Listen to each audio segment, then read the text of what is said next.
প্রচার শেষ, আর মাত্র কয়েক মুহূর্ত তারপরেই রাজ্যের দ্বিতীয় দফা অর্থাৎ শেষ নির্বাচন।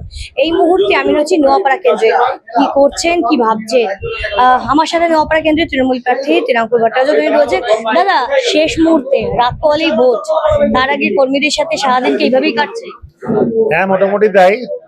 আমার তো শিউলি, মোহনপুর দুটো পঞ্চায়েত, আবার নর্থ ব্যারাকপুর এবং ক্যান্টনমেন্ট বোর্ডও আছে, আবার গাড়ুলিয়া মিউনিসিপালিটিও আছে।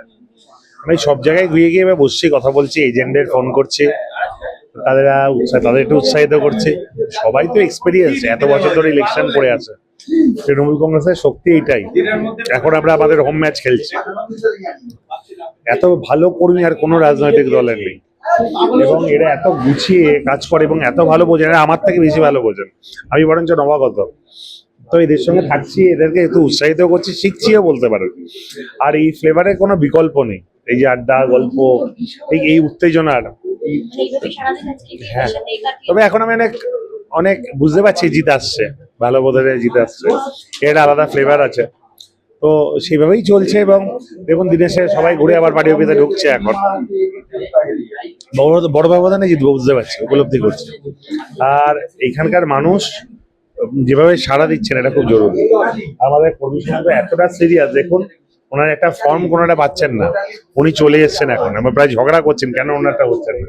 মানে এই সিরিয়াসনেস, বিশ্বাস করুন তৃণমূল কংগ্রেসের কারণ।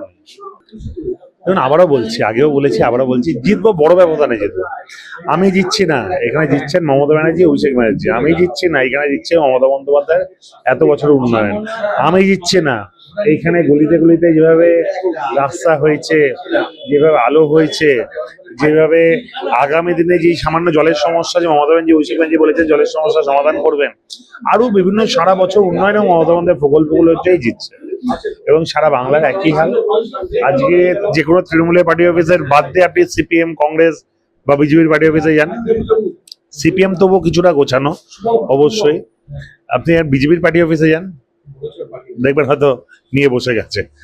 শেষ একটা প্রশ্ন, এত কেন্দ্রীয় বাহিনী মোতায়েন করা হয়েছে, নির্বাচন কমিশন এত তৎপরতা, তারপরেও প্রথম দফার ভোটে দেখা গেল একটা অশান্তির চিত্র, রক্ত ঝরল। দ্বিতীয় দফার ভোটের ক্ষেত্রে আরো অতিরিক্ত সেই পদক্ষেপ নেওয়া হয়েছে, আরো কড়াভাবে সেই সমস্ত ব্যবস্থাগুলোতে নজরদারি রাখা হয়েছে। তারপরে কতটা শান্তিপূর্ণতা বজায় থাকবে বলে আপনি মনে করছেন? দেখুন, আমি তো চাইছি শান্তিতে হোক।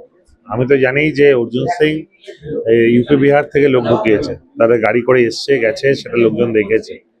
এছাড়াও এই নিকটবর্তী এলাকার বেশ কিছু গুন্ডাদের আর্থিক লোক দিচ্ছে, যে খবর আমরা পেয়েছি। কিন্তু যাই করুক, তৃণমূল কংগ্রেস জিতবে, বড় ব্যবধানে জিতবে। বুঝতে পারছে ওর তার ছেলে জিতছে না। বাবু যেমন, ছেলেও তো তেমন। বাবা ভাবছে এই করে জিতবে, বাবা তো হেরে গেছেই, এখন ছেলেরা শুধু বাঁচানোর জন্য লড়ছে। বাবা এখন নিজের জায়গা ছেড়ে এখন ভাটপাড়ায় করছে বেশ। দেখুন, প্রস্তুতি নেবে হচ্ছে নোয়াপাড়ার সাধারণ মানুষ, তারা প্রস্তুত। তারা সকাল সকাল ভোট দেবে, জোড়া ফুলে ছাপ মারবে। আমার 4 নম্বর বোতামে কালকে দেখবেন 4 নম্বর বোতামটা দেবে গেছে যাকে বলে। আমি নিশ্চিতভাবে, কিন্তু তো স্ট্র্যাটেজি আছে, সব তো মিডিয়ার সামনে বলে দেবো না। স্ট্র্যাটেজি থাকছে, বড়সড় স্ট্র্যাটেজি থাকছে। আর প্রধান স্ট্র্যাটেজি মানুষকে ভোট দিতে হবে, এবং সেখানেই হবে। তবে আমার কোনো মা বোনেরা যাতে অসুরক্ষিত মনে না করেন, আমার কোনো ভাইয়েরা যাতে মনে না করে না এই রাজনীতিতে যাবো না, সেটা দেখার দায়িত্ব আমার। আমি নিশ্চিন্তে সেটা দেখি।